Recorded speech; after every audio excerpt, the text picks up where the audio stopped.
শ্রাবণ মাসের পূর্ণিমা তিথি একটা পবিত্র দিন। এই দিনে অনুষ্ঠিত হয় রাখি বন্ধন উৎসব, যা ভাই বোনের মধ্যকার স্নেহ, ভালোবাসা এবং পারস্পরিক সুরক্ষার একটা পবিত্র প্রতীক। একটা রঙিন সুতো বোনেরা তার ভাইদের ডান হাতের কবজিতে বেঁধে দেন। এই সুতো শুধু একটা অলংকার নয়, এটি বোনের প্রার্থনা, ভাইয়ের মঙ্গল কামনা এবং ভাইয়ের তরফ থেকে বোনকে আজীবন রক্ষা করার প্রতিশ্রুতির একটা অটুট বন্ধন। এই উৎসবের শিকড় প্রথিত রয়েছে আমাদের উপমহাদেশের অনেক গভীরে, যার সঙ্গে জড়িয়ে আছে বহু পৌরাণিক ও ঐতিহাসিক কাহিনী। আজ আমরা সেই পৌরাণিক আর ঐতিহাসিক গল্পগুলো জানব, যা এই উৎসবকে একটা আলাদা মাত্রা দিয়েছে।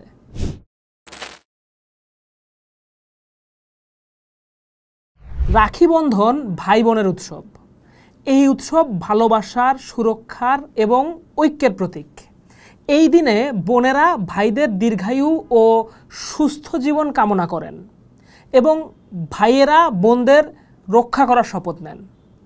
আধুনিক যুগেও এই উৎসবের পরিধি অনেক বিস্তৃত। এখন শুধু সহোদর ভাই বোনেরাই এই উৎসবে অংশ নেন এমনটা নয়, বরং জ্ঞাতি ভাই বোন, বন্ধু বান্ধব, এমনকি আত্মীয়দের মধ্যেও রাখি বাঁধার প্রথা প্রচলিত হয়েছে।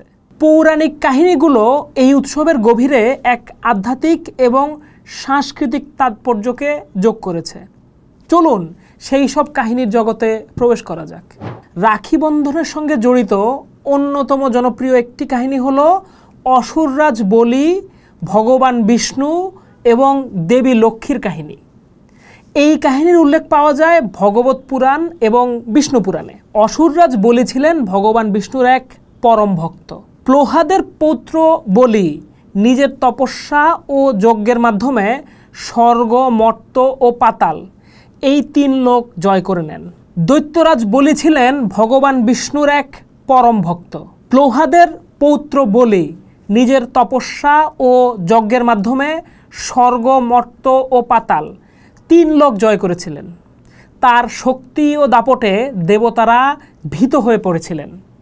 তখন ভগবান বিষ্ণু বামন অবতারের বেশ ধারণ করে বলির কাছে আসেন এবং ভিক্ষা হিসাবে 3 পা জমি প্রার্থনা করেন। বলি রাজা তার দম্ভ ও অহংকারের বশে সেই প্রার্থনা মঞ্জুর করেন।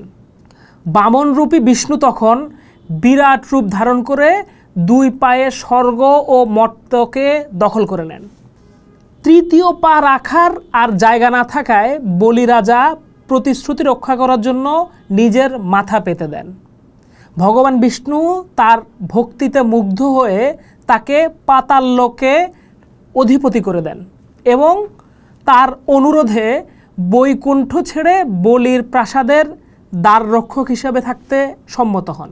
সে যাই হোক, ভগবান বিষ্ণু বৈকুণ্ঠে না ফেরায় দেবী লক্ষ্মী অত্যন্ত চিন্তিত হয়ে পড়েন। তিনি স্বামীকে ফিরিয়ে আনার জন্য একটা উপায় বের করেন। দেবী লক্ষ্মী এক সাধারণ ব্রাহ্মণী নারীর ছদ্মবেশে পাতাল লোকে বলিরাজের কাছে যান এবং আশ্রয় প্রার্থনা করেন।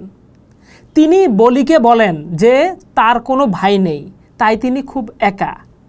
বলি রাজা সেই নারীর দুঃখে কাতর হয়ে তাকে নিজের বোন হিসেবে গ্রহণ করেন এবং তার প্রাসাদে আশ্রয় দেন। শ্রাবণ মাসের পূর্ণিমা তিথিতে লক্ষ্মী বলি রাজার হাতে একটি রঙিন সুতা বেঁধে দেন, যা ছিল রাখির প্রতীক। এই স্নেহের বন্ধনে বলি রাজা আপ্লুত হয়ে বোনকে কিছু উপহার দিতে চান।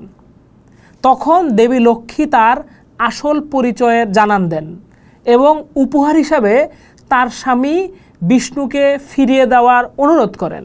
বলি রাজা বোনের প্রতি তার ভালোবাসার মর্যাদা রাখতে ভগবান বিষ্ণুকে তার প্রতিশ্রুতি থেকে মুক্তি দেন এবং বৈকুণ্ঠে ফিরে যাওয়ার অনুমতি দেন। এই কাহিনীটি রাখি বন্ধনের গভীরে থাকা স্নেহ ও প্রতিশ্রুতির তাৎপর্যকে তুলে ধরে। বোনের ভালোবাসার কাছে একজন পরাক্রমশালী রাজাও হার মেনেছিলেন এবং নিজের সর্বস্ব ত্যাগ করতেও দ্বিধা করেননি। রাখির মন্ত্রেও অসুররাজ বলির কথা উল্লেখ আছে। মন্ত্রে উচ্চারণ করা হয়, যে বন্ধনে বাধা পড়েছিলেন মহাবলী দানবরাজ বলি। এই পংক্তিটি উচ্চারণ করা হয় এই কাহিনী থেকেই। আরও একটা বহুল প্রচলিত রাখি সম্পর্কিত পৌরাণিক কাহিনী হলো যম ও তার বোন যমুনার কাহিনী। এই গল্পটি ভাই বোনের মধ্যকার গভীর ভালোবাসাকে কেন্দ্র করে আবর্তিত হয়। কিংবদন্তি অনুসারে মৃত্যুর দেবতা যম দীর্ঘ 12 বছর ধরে তার বোন যমুনার সঙ্গে দেখা করতে পারেননি। ভাইকে না দেখতে পেয়ে যমুনা অত্যন্ত দুঃখিত ও বিষণ্ণ হয়ে পড়েন। অবশেষে দেবী গঙ্গার পরামর্শে যম তার বোনের সঙ্গে দেখা করতে যান। বহুদিন পর ভাইকে কাছে পেয়ে যমুনা আনন্দে আত্মহারা হয়ে পড়েন। তিনি অত্যন্ত আতিথেয়তার সঙ্গে যমকে বরণ করে নেন, তার জন্য বিভিন্ন সুস্বাদু খাবার তৈরি করেন এবং তার হাতের কবজিতে একটি রাখি বেঁধে দেন। বোনের এই আন্তরিক ভালোবাসা ও আতিথেয়তায় যম অত্যন্ত প্রসন্ন হন। তিনি যমুনাকে একটি বর দিতে চান। যমুনা তখন তার ভাইয়ের দর্শন বারবার পাওয়ার আকাঙ্ক্ষা প্রকাশ করেন। এই কথা শুনে যম তার বোন যমুনাকে অমরত্ব প্রদান করেন, যাতে তিনি বারবার তার বোনের সঙ্গে দেখা করতে পারেন।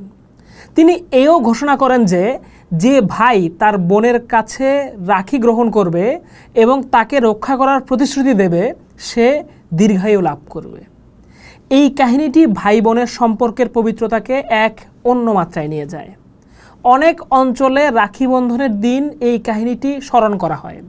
আবার কিছু জায়গায় এই আখ্যানটি দীপাবলির পর অনুষ্ঠিত ভাইফোঁটা বা ভাই দুজ উৎসবের সঙ্গেও যুক্ত।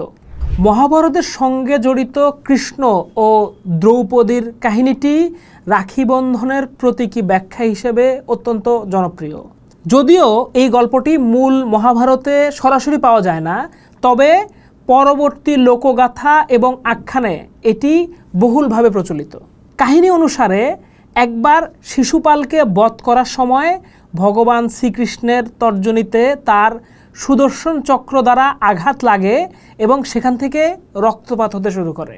সেই সময় রাজসভায় উপস্থিত সবাই যখন কিংকর্তব্য বিমূঢ় হয়ে দাঁড়িয়েছিলেন, তখন পাণ্ডবদের স্ত্রী দ্রৌপদী এক মুহূর্ত দেরি না করে নিজের মূল্যবান শাড়ির আঁচল ছিঁড়ে কৃষ্ণের আঙুলে বেঁধে দেন।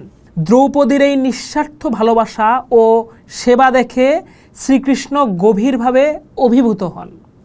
তিনি দ্রৌপদীকে নিজের ধর্মভগিনী বা বোন হিসেবে গ্রহণ করেন এবং প্রতিশ্রুতি দেন যে তিনি এই ঋণের প্রতিদান সময় মতো দেবেন। বহু বছর পরে কৌরবদের রাজসভায় পাশা খেলায় হেরে যাওয়ার পর যখন দুঃশাসন দ্রৌপদীর বস্ত্রহরণ করে তাকে অপমান করার চেষ্টা করেন, তখন শ্রীকৃষ্ণ তার সেই প্রতিশ্রুতি রক্ষা করেন। তিনি অলৌকিকভাবে দ্রৌপদীর শাড়িকে অফুরন্ত করে তোলেন এবং তার সম্মান রক্ষা করেন। এই কাহিনীটি দেখায় যে রাখি শুধুমাত্র রক্তের সম্পর্কের মধ্যে সীমাবদ্ধ নয়, এটি স্নেহ, ভক্তি এবং বিশ্বাসের এক পবিত্র বন্ধন। দ্রৌপদীর ছিঁড়ে দেওয়া কাপড়ের টুকরোটিই ছিল তার রাখি, যা কৃষ্ণের সঙ্গে তাকে একটা অটুট ধর্মের বন্ধনে বেঁধেছিল। রাখি বন্ধনের সবচেয়ে প্রাচীন যে পৌরাণিক কাহিনীটি পাওয়া যায় তা হলো দেবরাজা ইন্দ্র এবং তার পত্নী শচীর গল্প। এই কাহিনীটি ভবিষ্য পুরাণে বর্ণিত রয়েছে। বহু যুগ আগে দেবতা ও অসুরদের মধ্যে এক ভয়ঙ্কর যুদ্ধ শুরু হয়েছিল, যা 12 বছর ধরে চলেছিল। এই যুদ্ধে অসুরদের রাজা বৃত্রাসুর অত্যন্ত পরাক্রমশালী হয়ে উঠেছিলেন এবং দেবতারা ক্রমশ কোণঠাসা হয়ে পড়েছিলেন। দেবরাজ ইন্দ্র, যিনি দেবতাদের নেতৃত্ব দিচ্ছিলেন, তিনিও অসুরদের শক্তির সামনে অসহায় বোধ করছিলেন এবং পরাজয়ের দ্বার প্রান্তে দাঁড়িয়েছিলেন। যুদ্ধের এই ভয়াবহ পরিস্থিতি দেখে ইন্দ্রের স্ত্রী শচী অত্যন্ত চিন্তিত হয়ে পড়েন। তিনি তার স্বামীকে রক্ষা করার জন্য ভগবান বিষ্ণুর শরণাপন্ন হন।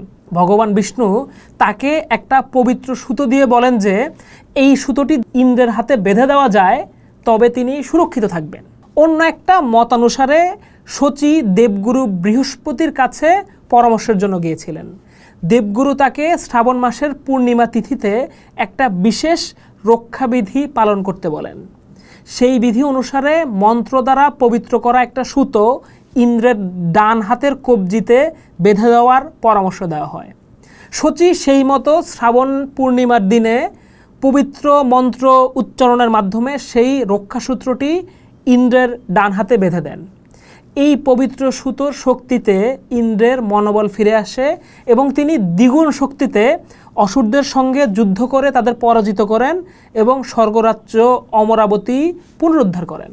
এই কাহিনী থেকে বোঝা যায় রাখি বন্ধনের আদি রূপটি কেবল ভাই বোনের সম্পর্কের মধ্যে সীমাবদ্ধ ছিল না। এটা ছিল একটা রক্ষা কবচ, যা স্ত্রী তার স্বামীকে, পুরোহিত তার যজমানকে যুদ্ধের মতো সংকটময় মুহূর্তে রক্ষা করার জন্য বেঁধে দিতেন। এই রক্ষাসূত্রই পরবর্তীকালে ভাই বোনের ভালোবাসার প্রতীক রাখিতে পরিণত হয়। এবার একটু পৌরাণিক কাহিনী থেকে কাছাকাছি সময়ের কিছু কাহিনীতে আসা যাক। কিংবদন্তি অনুসারে 326 খ্রিস্টপূর্বাব্দে মহামতি আলেকজান্ডার ভারত আক্রমণ করলে আলেকজান্ডারের স্ত্রী রোজানা রাজা পুরুকে একটা পবিত্র সুতা পাঠিয়ে তাকে অনুরোধ করেন আলেকজান্ডারের ক্ষতি না করার জন্য। পুরু ছিলেন কাটোচ রাজা, তিনি রাখিকে সম্মান করতেন। শোনা যায় যুদ্ধক্ষেত্রে নিজে আলেকজান্ডারকে আঘাত করেননি পুরু। সম্রাট হুমায়ুনের সঙ্গে জড়িয়ে আছে একটা রাখির গল্প। চিতোরের রানী কর্ণবতী 1335 খ্রিস্টাব্দে মুঘল সম্রাট হুমায়ুনকে একটা রাখি পাঠান।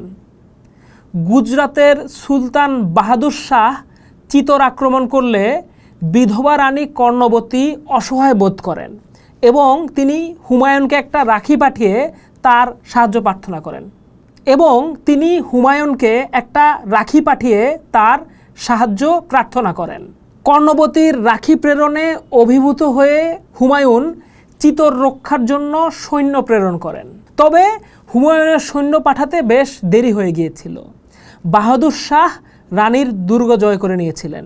শোনা যায় বাহাদুর শাহের সেনাবাহিনীর হাত থেকে সম্ভ্রম রক্ষা করার জন্য 1535 সালের 8 মার্চ রানী কর্ণবতী 13,000 পুরুস্ত্রীকে নিয়ে জহর ব্রত পালন করে আগুনে আত্মাহুতি দেন। চিতোরে পৌঁছে হুমায়ুন বাহাদুর শাহকে দুর্গ থেকে উৎখাত করেন এবং কর্ণবতীর ছেলে বিক্রমজিৎ সিংকে সিংহাসনে বসান। রাখি বন্ধনের এই পৌরাণিক কাহিনীগুলো শুধু নিছক গল্প নয়, এগুলো আমাদের অঞ্চলের সংস্কৃতির গভীরে প্রথিত মূল্যবোধের ধারক ও বাহক। ইন্দ্র শচীর কাহিনী আমাদের রক্ষাসূত্রের প্রাচীন উৎস সম্পর্কে জানায়। বলি লক্ষ্মীর গল্প ত্যাগের মহিমাকে তুলে ধরে। যম যমুনা আখ্যান ভাই বোনের ভালোবাসার অমরত্ব ঘোষণা করে। আর কৃষ্ণ দ্রৌপদীর কাহিনী রক্তের সম্পর্কের ঊর্ধ্বে থাকা ধর্মের বন্ধনকে মহিমান্বিত করে। এই সমস্ত কাহিনী একত্রে মিলেমিশে রাখি বন্ধন উৎসবকে এক অনন্য গভীরতা ও তাৎপর্য প্রদান করেছে। প্রতি বছর যখন বোনেরা ভাইদের হাতে রাখি বেঁধে দেয়, তখন এই পৌরাণিক স্মৃতিগুলোই যেন নতুন করে প্রাণ ফিরে পায়। একটি সাধারণ সুতোর বন্ধন হয়ে ওঠে ভালোবাসা, বিশ্বাস এবং সুরক্ষার এক চিরন্তন প্রতীক, যা প্রজন্মের পর প্রজন্ম ধরে আমাদের সমাজকে এক সূত্রে বেঁধে রেখেছে। পোস্ট দেখুন, ভাবুন, করুন, থাকুন পোস্টের সাথে।